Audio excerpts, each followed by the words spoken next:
Hi all, this is Sukanya. ఈరోజు నేను ఈ వీడియోలో మన ఎకానమీలో ఇంపార్టెంట్ టాపిక్ అయిన ప్రణాళికలను ఒక చార్ట్ వైజ్ ప్రిపేర్ చేసుకొని ఎలా చదవాలో ఈ వీడియోలో క్లియర్గా డిస్కస్ చేస్తాను. ఈ చార్ట్ అనేది చాలా అంశాలను కవర్ చేస్తుంది. మ్యాక్సిమం మనకి గ్రూప్ 2, గ్రూప్ 3లో ప్రణాళికల టాపిక్ నుండి 10 to 15 క్వశ్చన్స్ రావడం జరుగుతుంది. నేను ఆల్రెడీ ప్రీవియస్ క్వశ్చన్స్ చూసే వీడియో చేస్తున్నా. సో మనకి ప్రణాళికలు మేజర్ ఇన్ఫర్మేషన్ ఇందులో ఉంది. సో ఇంకా కొంచెం డెప్త్ కావాలనుకుంటే ఈ బేసిక్ ఇన్ఫర్మేషన్ టోటల్గా 100% దీన్ని చదివాక మనం ఇంకా డెప్త్గా ప్రిపేర్ అవ్వాలి. నేను ఈ చార్ట్ ప్రిపేర్ చేసుకున్నాను. వీడియోలోకి వెళ్ళే ముందు మీరు కనుక ఫస్ట్ టైం నా ఛానల్ని విజిట్ చేస్తున్నట్లయితే ఖచ్చితంగా సబ్స్క్రైబ్ చేసుకోండి, లైక్ చేయండి. మీరు లైక్ చేయడం వల్ల ఈ వీడియో ఎక్కువ మందికి రీచ్ అవుతుంది. ఫస్ట్ మనకి ప్రణాళికల గురించి బేసిక్ క్వశ్చన్ అడిగితే ప్రణాళికలు వాటి కాలాలు అడిగే ఛాన్స్ ఉంది. ఫస్ట్ ప్రణాళిక కాలం వచ్చేసి 1951 to 56, సెకండ్ వచ్చేసి 56 to 61. ఇలా ప్రణాళిక కాలాలు 1 to 12 ప్రణాళికలు మనకు ఉండడం జరుగుతుంది. 12th ప్రణాళిక అనేవి మధ్యలో 2015లో ఆపివేయబడి ప్రణాళికల స్థానంలో మనకి నీతి ఆయోగ్ రావడం జరిగింది. సో మనకి 12 ప్రణాళికల గురించి ఖచ్చితంగా క్వశ్చన్స్ వస్తాయి. మనం ఇలా షార్ట్ ఇన్ఫర్మేషన్ అంతా రెడీ చేసుకొని ఇలా ప్రిపేర్ అవ్వడం వల్ల మనం బిట్టు మిస్ చేయకుండా ఉంటుంది. సో మనం ఫస్ట్ ప్రణాళికల కాలం వచ్చేసి ఖచ్చితంగా చదువుకోవాలి. తర్వాత మనకి సెకండ్ ఇంపార్టెన్స్ వచ్చేసి ప్రణాళికల ప్రాధాన్యత అంశం.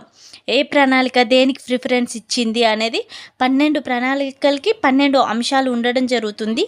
థర్డ్ వచ్చేసి ప్రణాళికల నమూనా. ప్రణాళికలకు పేర్లు పెట్టడం జరిగింది. ఫస్ట్ ప్రణాళిక వచ్చేసి హరడ్ డోమర్ నమూనా అని, సెకండ్ ప్రణాళిక వచ్చేసి మహెల్ నోబిస్ నమూనా అని. ఇలా ప్రణాళికల నమూనా పేర్లు కూడా అడిగే ఛాన్స్ ఉంటుంది. సో నమూనా పేర్లు. నెక్స్ట్ వచ్చేసి ప్రణాళికలో ఇంపార్టెన్స్, ఆ ప్రణాళికల కాలంలో వచ్చిన మార్పులు, వాటి నినాదాలు, వీటికి సంబంధించిన అడగడం జరుగుతుంది. నెక్స్ట్ క్వశ్చన్ వచ్చేసి మనకి ప్రణాళికల లక్ష్యం, అది ఎంత సాధించింది, ఇవి ఖచ్చితంగా వచ్చే ఛాన్స్ ఉంటుంది.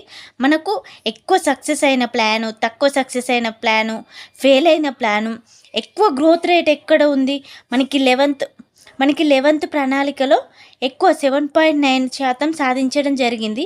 సో అన్ని ప్రణాళికలో ఎక్కువ సక్సెస్ రేట్ వచ్చేసి 7.9. ఈ పాయింట్ ఇది ఇంపార్టెంట్. సో మనకి ఇక్కడ ఎక్కువ ఏది సక్సెస్ అయింది, తక్కువ ఏది సక్సెస్ అయింది. నెక్స్ట్ వచ్చేసి ఈ ప్రణాళికలో గవర్నమెంట్ పెట్టుబడి అండ్ ప్రైవేట్ పెట్టుబడి, ఈ ప్రణాళికలకు సంబంధించి కొన్ని ఇంపార్టెన్స్ ఉండడం జరుగుతుంది. సపోజ్ ఫస్ట్ ప్రణాళికలో వ్యవసాయానికి ఇంపార్టెన్స్ ఇచ్చారు. దానికి కావాల్సిన పెట్టుబడి గవర్నమెంట్ 53%, ప్రైవేట్ వచ్చేసి 46% ఇలా పెట్టడం జరిగింది పెట్టుబడి. సో మనం వీటి గురించి డీటెయిల్గా తెలుసుకుందాం. ప్రణాళికల టాపిక్ అనేది మనం కొద్ది ఇన్ఫర్మేషన్ చదువుకొని ఎక్కువ క్వశ్చన్స్ చేయవచ్చు. సో మనకి ఈజీ టాపిక్స్ని ఫస్ట్ కవర్ చేయండి. పేదరికం, నిరుద్యోగం, ప్రణాళికలు, ఇలా కొన్ని టాపిక్స్ చదవడం వల్ల మనకి తక్కువ చదవడం వల్ల ఎక్కువ స్కోర్ చేయగలం. సో అందులో ప్రణాళికలు అనే టాపిక్ ఒకటి. ఈ ఒక్క చార్ట్ మనం చదువుకోవడం వల్ల ఖచ్చితంగా మ్యాక్సిమం క్వశ్చన్స్ మనం చేయగలం. సో వీడియోలోకి వచ్చేస్తే ఫస్ట్ ప్రణాళిక వచ్చేసి మనకి 1951 నుండి 56 వరకు ఉండడం జరిగింది. దీని ప్రాధాన్యత అంశం వచ్చేసి వ్యవసాయానికి ఇంపార్టెన్స్ ఇవ్వడం జరిగింది. దీనికి పెట్టిన నమూనా పేరు వచ్చేసి హరడ్ డోమర్ నమూనా. మనకి ఇంకా ప్రణాళిక అంటే అధ్యక్షుడు ఎవరు, ఉపాధ్యక్షుడు ఎవరు అని అడిగే ఛాన్స్ ఉంటుంది. అధ్యక్షుడు వచ్చేసి మనకి ప్రధానమంత్రి అధ్యక్షుడిగా ఉండడం జరుగుతుంది. సో మనం ఈ ప్రణాళిక కాలాలని గుర్తుపెట్టుకుంటే ఈ కాలంలో ఉన్న ప్రధానమంత్రే ఈ ప్రణాళికకి అధ్యక్షుడిగా ఉంటారు. సో మనకి ప్రైమ్ మినిస్టర్స్ అందరూ ఐడియా ఉంటే అధ్యక్షుడు అనేవారు పెట్టవచ్చు. సో ఇంకా కొంచెం డెప్త్కి వెళ్తే ఉపాధ్యక్షుడు కూడా అడిగే ఛాన్స్ ఉంటుంది. సపోజ్ ఫస్ట్ ప్రణాళికకు వచ్చేసి అధ్యక్షుడు జవహర్లాల్ నెహ్రూ, ఉపాధ్యక్షుడు వచ్చేసి గుల్జర్లాల్ నందా, ఇలా అడగడం జరుగుతుంది. ఫస్ట్ ప్రణాళిక లక్ష్యం వచ్చేసి 2.1గా పెట్టుకోవడం జరిగింది. సాధించింది వచ్చేసి 3.6. సో ఎక్కువ సక్సెస్ రేట్ వచ్చింది మనకి ఫస్ట్ ప్రణాళిక 3.6. ఇందులో గవర్నమెంట్ పెట్టుబడి వచ్చేసి 53.5, ప్రైవేట్ పెట్టుబడి వచ్చేసి 46.5. ఇంకొకటి నోటీస్ చేస్తే మనకి 1 to 7 ప్రణాళికల వరకు గవర్నమెంట్ పెట్టుబడి ఎక్కువ ఉండడం జరిగింది. ఇక్కడ గవర్నమెంట్ ఎక్కువ పెట్టుబడి పెట్టి ప్రైవేట్ అనేది తక్కువ పెట్టుబడి పెట్టేది. తర్వాత మనకి ఎల్పిజి రీఫార్మ్స్ జరిగిన తర్వాత 1992 నుండి ప్రైవేట్ పెట్టుబడి ఎక్కువ ఉండి గవర్నమెంట్ పెట్టుబడిని తగ్గించడం జరిగింది. సో మనం ఇది ఒకవేళ అడిగితే మనం కాన్సెప్ట్ వైజ్ కూడా నేర్చుకోవాలి. మనకి ఆఫ్టర్ ఎల్పిజి మోడల్ 1992 తర్వాత ప్రణాళికలు అన్నిటికీ ప్రైవేట్ భాగస్వామ్యం ఎక్కువ ఉండి ప్రైవేట్ ఎక్కువ పెట్టుబడి పెట్టడం జరిగింది. సో మనం ఇది గుర్తుపెట్టుకోవాలి. నెక్స్ట్ వచ్చేసి రెండో ప్రణాళిక వచ్చేసి 1956 to 61. దీనికి వచ్చేసి ప్రాధాన్యత భారీ పరిశ్రమలు. నమూనా పేరు వచ్చేసి మహెల్ నోబిస్. ఇది చాలా ధైర్యంతో కూడినది. మనం ఫస్ట్ 2.1 పెట్టుకున్నాము, 3.6 సాధించాము. సెకండ్ టైం వచ్చేసి 4.5 హై లెవెల్లో పెట్టుకోవడం జరిగింది. బట్ ఇది ఫెయిల్ అవ్వడం జరిగింది. 4.3నే సాధించడం జరిగింది. దీనికి గవర్నమెంట్ పెట్టుబడి వచ్చేసి 60%, ప్రైవేట్ పెట్టుబడి వచ్చేసి 40%. నెక్స్ట్ థర్డ్ ప్రణాళిక వచ్చేసి 1961 to 66. దీని ప్రాధాన్యత అంశం అనేది స్వావలంబన, స్వయం సమృద్ధి. ఇవి ఖచ్చితంగా మనం నేర్చుకోవాలి ప్రాధాన్యత అంశాలు. దీని నమూనా పేరు వచ్చేసి అశోక్ మెహతా. థర్డ్ ప్రణాళిక లక్ష్యం వచ్చేసి 5.6 బట్ సాధించింది మాత్రం 2.8. సో చాలా తక్కువ సాధించడం జరిగింది ఈ ప్రణాళికలో. ఎందుకు అంటే అప్పుడు మనకు పాకిస్తాన్తో యుద్ధాలు, చైనాతో యుద్ధాలు, ప్రధానమంత్రి చనిపోవడం, ఇలా చాలా ఇష్యూస్ జరగడం వల్ల ఇది బోల్డ్ ప్రణాళికగా అయిపోయింది. టోటల్గా బోల్డ్ అయిపోయింది. దీనికి సంబంధించి గవర్నమెంట్ పెట్టుబడి 64%, ప్రైవేటు పెట్టుబడి వచ్చేసి 36%. తర్వాత 1966 to 69 దీన్ని ప్రణాళిక విరామం అనడం జరుగుతుంది. పిగ్మీ ప్రణాళికలు అనడం జరుగుతుంది వీటినే. ఇక్కడ ప్రణాళికల్ని మనం 5 years ప్లాన్ని ఇక్కడ ప్రవేశపెట్టలేదు. నార్మల్గా మనకి ప్రణాళికలు అనేవి 5 years ఉండడం జరుగుతుంది. బట్ ఇక్కడ ప్రణాళిక విరామం తీసుకోవడం జరిగింది. ఎందుకంటే ఇక్కడ ఇష్యూస్ ఇవన్నీ జరగడం వల్ల ఇక్కడ విరామం రావడం జరిగింది. నెక్స్ట్ ఫోర్త్ ప్రణాళిక వచ్చేసి 1969 to 74. దీని ప్రాధాన్యత అంశం వచ్చేసి సుస్థిర అభివృద్ధి, ఆర్థిక స్వావలంబన. దీని నమూనా పేరు వచ్చేసి అశోక్ రుద్ర, అలెన్ మనే. ఈ ప్రణాళిక కాలంలో మనకి గరీబీ హఠావో అని ఇందిరాగాంధీ నినాదం ఇవ్వడం జరిగింది. ప్రణాళిక లక్ష్యం వచ్చేసి 5.7 పెట్టుకుంటే 3.3 సాధించడం జరిగింది. సో ఇది కూడా ఫెయిల్యూర్ ప్రణాళిక. దీంట్లో గవర్నమెంట్ పెట్టుబడి వచ్చేసి 63%, ప్రైవేట్ పెట్టుబడి వచ్చేసి 36%. నెక్స్ట్ ఫిఫ్త్ ప్రణాళిక వచ్చేసి 1974 to 78. దీని ప్రాధాన్యత అంశం వచ్చేసి పేదరిక నిర్మూలన, ఆర్థిక స్వావలంబన. దీనికి సంబంధించి నమూనా పేరు డిపి థర్. రూపకర్త డిపి థర్ నమూనా అని కూడా అంటారు. పేదరిక నిర్మూలనకి ఇది ఫిఫ్త్ ప్రణాళిక అనేది పేదరిక నిర్మూలన. మనకి చాలా టైమ్స్ అడిగారు. ఫిఫ్త్ ప్లాన్ వచ్చేసి పేదరిక నిర్మూలన, సిక్స్త్ ప్లాన్ వచ్చేసి నిరుద్యోగ నిర్మూలన, ఉపాధి కల్పనకి వచ్చేసి మనకి సిక్స్త్ ప్లాన్ ఉండడం జరిగింది. సో మనకి ఫిఫ్త్ ప్లాన్ లక్ష్యం వచ్చేసి 4.4 అయితే 4.8 సాధించడం జరిగింది. మనకి ఫస్ట్ ప్రణాళిక తర్వాత ఎక్కువ మళ్ళీ సక్సెస్ వచ్చింది ఫిఫ్త్ ప్రణాళిక. ఇది గవర్నమెంట్ పెట్టుబడి వచ్చేసి ఆల్మోస్ట్ 70%, ప్రైవేట్ పెట్టుబడి వచ్చేసి 30%. తర్వాత మనకి జనతా ప్రభుత్వం రావడం వల్ల 1978 to 80 మధ్య నిరంతర ప్రణాళికలు ప్రవేశపెట్టడం జరిగింది. ఇవి చిన్న పరిశ్రమలకి ప్రాధాన్యత ఇవ్వడం జరిగింది. తర్వాత మళ్ళీ ఆరో ప్రణాళిక కాలం వచ్చేసి 1980 to 85. దీనికి ప్రాధాన్యత అంశం వచ్చేసి నిరుద్యోగం, ఉపాధి కల్పన. దీని నినాదం వచ్చేసి నిరుద్యోగ నిర్మూలన. మనకి లక్ష్యం ఎంత 5.2 లక్ష్యంగా పెట్టుకుంటే 5.7 సాధించడం జరిగింది. సో సక్సెస్ ప్రణాళిక. గవర్నమెంట్ వచ్చేసి 61% పెట్టుబడి పెడితే ప్రైవేట్ వచ్చేసి 30% పెట్టుబడిగా పెట్టడం జరిగింది. నెక్స్ట్ సెవెంత్ ప్లాన్ వచ్చేసి 1985 to 90. దీనికి ప్రాధాన్యత అంశం వచ్చేసి ఆహారం, పని, ఉత్పాదకత. ఈ నమూనాని మనం వకీలు బ్రహ్మానందం నమూనా అంటారు. దీన్ని శక్తి ప్రణాళిక అని కూడా అంటారు. దీనికి వచ్చేసి మనం టార్గెట్ 5.0 పెట్టుకుంటే 6.0 సాధించడం జరిగింది. సో ఎక్కువ సక్సెస్ సాధించింది. ఇక్కడ గవర్నమెంట్ పెట్టుబడి వచ్చేసి 57%, ప్రైవేట్ పెట్టుబడి వచ్చేసి ఆల్మోస్ట్ 42%. తర్వాత మనకి 1990-92 మధ్య మళ్ళీ వార్షిక ప్రణాళికలు ప్రవేశపెట్టడం జరిగింది. వీటినే పిగ్మీ ప్రణాళికలు అని కూడా అంటారు. తర్వాత మనకి ఎనిమిదవ ప్రణాళిక కాలం వచ్చేసి 1990-97. దీని ప్రాధాన్యత అంశం వచ్చేసి మానవ వనరుల అభివృద్ధి. నమూనా వచ్చేసి ఎల్పిజి మోడల్. దీనినే సూచనాత్మక ప్రణాళిక అని కూడా అంటారు. మనకి లక్ష్యం వచ్చేసి 5.6, సాధించింది వచ్చేసి 6.8.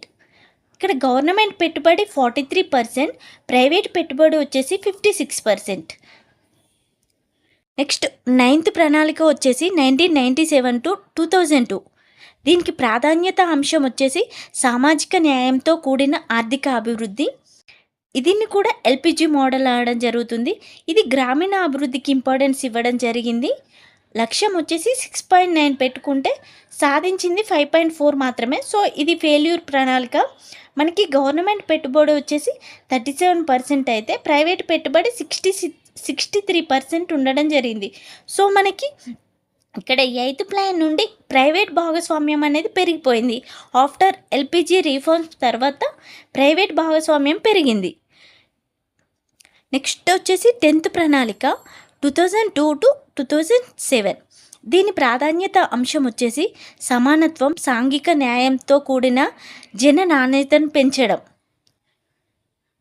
దీనికి ఇక్కడ ఉపాధి హామీకి ఎక్కువ ప్రాధాన్యత ఇవ్వడం జరిగింది. ఇందులో మన టార్గెట్ 8.0 పెట్టుకుంటే సాధించింది 7.8. సో ఇది ఫెయిల్యూర్ ప్రణాళిక. దీనికి గవర్నమెంట్ పెట్టుబడి 35%, ప్రైవేట్ పెట్టుబడి వచ్చేసి 65%. మనకి 11th ప్లాన్ వచ్చేసి 2007-12. దీని ప్రాధాన్యత అంశం వచ్చేసి సమ్మిళిత సత్వర వృద్ధి. దీన్ని విద్యా ప్రణాళిక అని కూడా అనడం జరుగుతుంది. 8.1 టార్గెట్గా పెట్టుకుంటే 7.9 మాత్రమే సాధించడం జరిగింది. దీనికి గవర్నమెంట్ పెట్టుబడి వచ్చేసి 32%, ప్రైవేట్ పెట్టుబడి వచ్చేసి 67%. లాస్ట్ ప్రణాళిక 12th ప్లాన్ 2012-2017గా నిర్ణయించడం జరిగింది. బట్ 2015లోనే దీన్ని రద్దు చేయడం జరిగింది. నీతి ఆయోగ్ ఫార్మేషన్ వల్ల ప్రణాళికల్ని రద్దు చేయడం జరిగింది. దీని ప్రాధాన్యత అంశం వచ్చేసి వేగవంతమైన సుస్థిర ఆర్థిక సమ్మిళిత వృద్ధిని సాధించడం. సో దీని టార్గెట్ 8.0 పెట్టుకోవడం జరిగింది. బట్ మధ్యలోనే రద్దు చేశారు. సో ఇదంతా మనం ఖచ్చితంగా ఈ టైమింగ్స్ చదువుకోవాలి. మనం ప్రణాళిక కాలాలు అనేది ఖచ్చితంగా మనకు ఐడియా ఉండాలి. వాటి ప్రాధాన్యత అంశాలు కూడా ఎవ్రీ పాయింట్ మనకు గుర్తుండాలి. ఇక్కడ రాసిన ప్రతి ఒక్కటి మనకి ఇంపార్టెంట్. సో మనకి టోటల్గా ప్రణాళికలన్నింటిలో ఎక్కువ గ్రోత్ ఉన్నది ఏంటి 7.9 11th ప్లాన్. సో మనకి ఎక్కువ అడిగే ఛాన్స్ ఉంది కాబట్టి 7.9. మనకి ఫెయిల్యూర్ అయిన సక్సెస్ అయిన ప్రణాళికలో వచ్చేసి 1st plan, 5th plan, 6th plan, 7th plan, 8th plan. ఈ ప్లాన్స్ మనకి 5 ప్లాన్స్ సక్సెస్ అవ్వడం జరిగింది, మిగతాయి ఫెయిల్యూర్ అవ్వడం జరిగింది. ఇందులో మనకి గవర్నమెంట్ పెట్టుబడి ఎక్కువ ఉన్నది వచ్చేసి 5th ప్లాన్లో గవర్నమెంట్ పెట్టుబడి ఎక్కువగా ఉండడం జరిగింది. గవర్నమెంట్ పెట్టుబడి తక్కువగా ఉన్న ప్లాన్ వచ్చేసి మనకి 11th ప్లాన్ 32% ఉండడం జరిగింది. సో ఇది ప్రణాళికల గురించి బేసిక్ ఇన్ఫర్మేషన్. ఖచ్చితంగా వీటి నుండి పాయింట్స్ వస్తాయి. ఇక్కడ రాసిన ప్రతి ఒక్కటి అందరూ డీటెయిల్గా చదువుకోండి. మనకి వీటితో పాటు ఇంకేం అడిగే ఛాన్స్ ఉంటుంది, నీతి ఆయోగ్ గురించి క్వశ్చన్స్ అడుగుతారు. నెక్స్ట్ ప్రణాళికల రకాలు ఉంటాయి. ఫస్ట్ ప్రణాళికలను తెచ్చింది ఎవరు, మోక్షగుండం విశ్వేశ్వరయ్య. వాటి గురించి ప్రణాళిక రకాల గురించి మనకి 4-5 టైప్స్ ఉండడం జరుగుతుంది ప్రణాళికలు. వీటి గురించి కూడా చదవాలి. అందులో నుండి కూడా క్వశ్చన్ వస్తుంది. సో మ్యాక్సిమం ఈ చార్ట్ నుండి వస్తుంది. ఈ చార్టు మళ్ళీ ఈ ప్రణాళిక కాలంలో తెచ్చిన పథకాల గురించి కూడా అడగడం జరుగుతుంది. మనకి 1951 నుండి 56 ఈ కాలంలో మనకి ఏర్పడిన పరిశ్రమలు, కంపెనీలు, ఈ కాలంలో గవర్నమెంట్ ప్రవేశపెట్టిన పథకాలు, ఇప్పుడు మనకి హరిత విప్లవం ఉంది. ఏ ప్రణాళిక కాలంలో ప్రవేశపెట్టారు అని అడిగే ఛాన్స్ ఉంటుంది. హరిత విప్లవం మనకి 1966లో ఇక్కడ ప్రణాళిక విరామం కాలంలో ప్రవేశపెట్టడం జరిగింది. సో మనం అలాంటి క్వశ్చన్స్ కూడా నోటీస్ చేయాలి. ఇవి డీటెయిల్గా చదువుకుంటే మనకి కాన్సెప్ట్ టోటల్గా అర్థమైతే, ఒకవేళ క్వశ్చన్ మనకి హరిత విప్లవం అంటే 1966లో తెచ్చారు అని గుర్తుంది. సో మనకి ఇక్కడ ఎన్నో ప్లాన్ అడుగుతారు, ఆప్షన్స్ ఇస్తారు. మనం బోల్డ్గా ఇక్కడ ప్రణాళిక విరామం అని పెట్టకుండా వేరే ఆప్షన్ పెట్టే ఛాన్స్ ఉంటుంది. సో ఇక్కడ మనకి విరామాలు 3 ఉండడం జరుగుతుంది. 1966 to 69, 1978 to 80, 1990 to 92. ఈ 3 ప్రణాళికలో ఇవి ఇక్కడ బ్రేక్స్ రావడం జరుగుతుంది. ఈ 3 తర్వాత వీటి టైమింగ్స్ కొంచెం చేంజ్ అవ్వడం జరుగుతుంది. మనం ఇవి 3 పర్టికులర్గా క్లియర్గా ఉండాలి. క్లియర్గా ఉంటే మనకి క్వశ్చన్ ఏ పథకం ఏ కాలంలో తెచ్చిల్లు అనేదానికి ఇయర్ గుర్తుకుంటే దాన్ని ఈ ప్రణాళిక కాలానికి కన్వర్ట్ చేసుకోవాలి. అలా ఆన్సర్ చేయగలం మనం. సో ఇది ఇన్ఫర్మేషన్ అండి. నా కంటెంట్ కనుక మీకు యూస్ఫుల్ అనిపిస్తే ఖచ్చితంగా సబ్స్క్రైబ్ చేసుకోండి, లైక్ చేయండి. Thank you for watching. Next ప్రణాళిక రకాల గురించి నెక్స్ట్ వీడియోలో చేయడానికి ట్రై చేస్తాను.